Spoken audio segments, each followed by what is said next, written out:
लिखल की है डीजे कंचन राज मुजफ्फरपुर।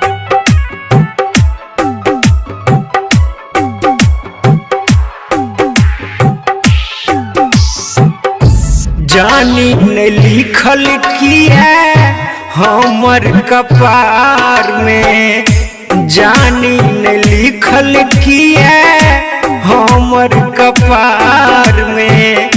जिंदगी बितैया बाबा, जिंदगी बितैया बाबा हमर अन्हार में। जानी ने लिखल की है हमर कपार में, जानी ने लिखल की है हमर कपार में।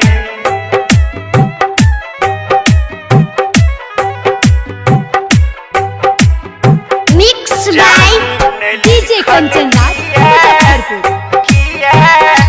हमर कपार में सब किछ जानै छी अहाँ कि हम सुनाब यो दुख के कहानी बाबा, कद हम बताब यो, कद हम बताब यो।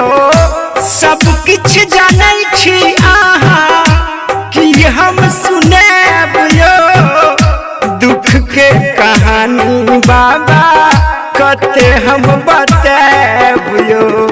लागैया एना हरदम, लागैया एना हरदम जीबै छी बेकार में। जानी ने लिखल की है हमर कपार में, जानी ने लिखल की है हमर कपार में।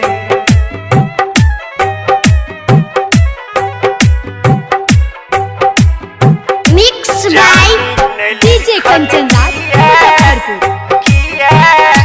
हमर कपार में कियो नहीं सहारा देलक बड़ बउए लौं, जिंदगी अपन हम व्यर्थ में गमेलौं, व्यर्थ में गमेलौं। हाँ हाँ कियो नहीं सहारा देलक बड़ बउए लौं, जिंदगी अपन हम व्यर्थ में गमेलौं।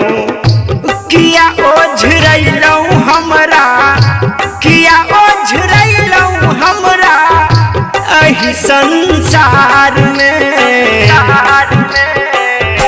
जानी ने लिखल की है हमर कपार में, जानी ने लिखल की है हमर